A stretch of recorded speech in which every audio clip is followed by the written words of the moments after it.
Se tem algo abstrato de se pensar na biologia, é sobre o DNA. Mais abstrata ainda é a pergunta: como a informação do DNA é usada para ajudar a formar um ser vivo?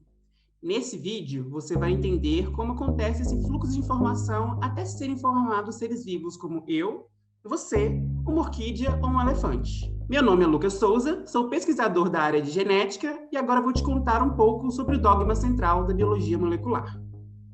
Primeiro, vamos entender como, em que linguagem, a informação está escrita no DNA. Em 1953, foram publicados artigos na revista Nature, uma das mais renomadas e conhecidas revistas científicas, que descreviam pela primeira vez o melhor modelo da estrutura do DNA que temos até hoje. Ou seja, como se ligavam as unidades que compõem o DNA. São duas longas cadeias de unidades, chamadas de nucleotídeos, ligadas entre si de forma antiparalela, uma num sentido e outra em outro sentido, e se espiralando ao longo de um eixo imaginário. A elucidação dessa estrutura foi possível graças aos trabalhos de pesquisa de James Watson, Francis Crick, Maurice Wilkins e Rosalind Franklin, além de experimentos realizados anteriormente por outros cientistas que ajudaram com peças desse quebra-cabeça.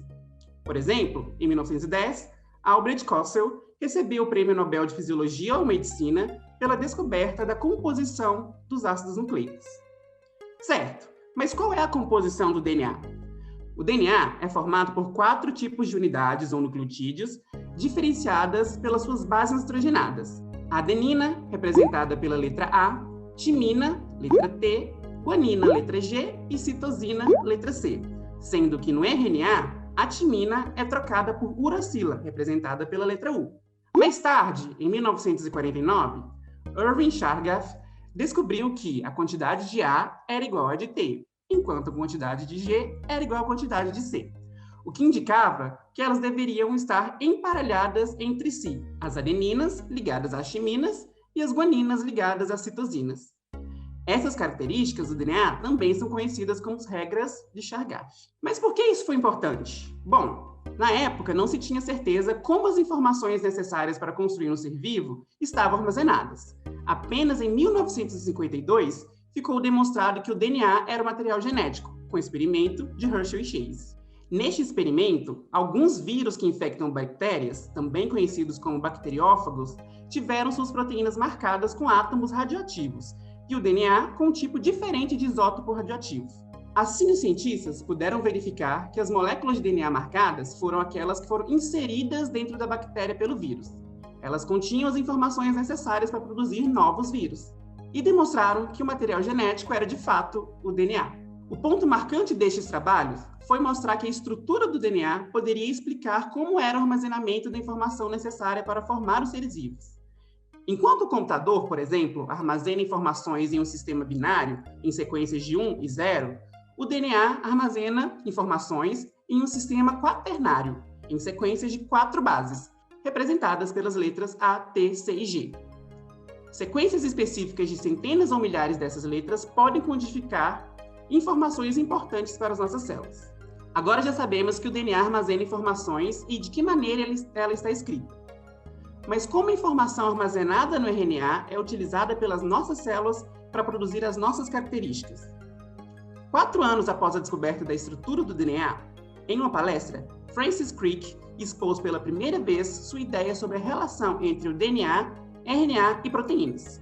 A informação genética deveria ser transferida sequencialmente de uma molécula para outra, na seguinte ordem: DNA, RNA, proteína. Esse esquema para o fluxo de informação dentro da célula ficou conhecido como dogma central da biologia. Mas como assim? Vamos fazer uma analogia. Imagine que o DNA é o cardápio de um restaurante, onde você pode escolher que proteína quer pedir. O RNA seria a anotação do seu pedido. O seu pedido, então, dará início à produção do seu prato final, a proteína. Na célula, trechos do DNA, chamados de genes, são utilizados como molde para a produção de RNA, que é o intermediário ou mensageiro da informação.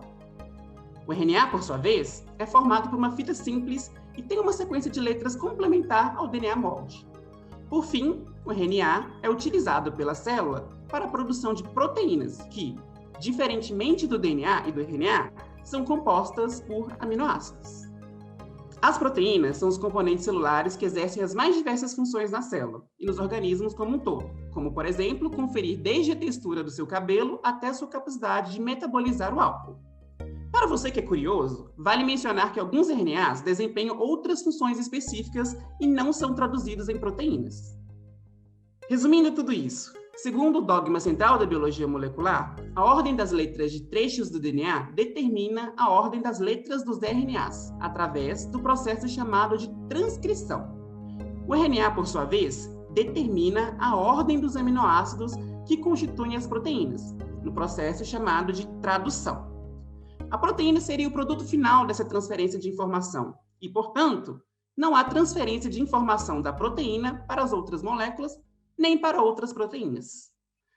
Ainda de acordo com o dogma central, o DNA é capaz de fazer cópias de si mesmo por meio do processo da replicação. Na nossa analogia do restaurante, a replicação é como fazer uma cópia do cardápio para atender mais clientes, ou seja, mais células.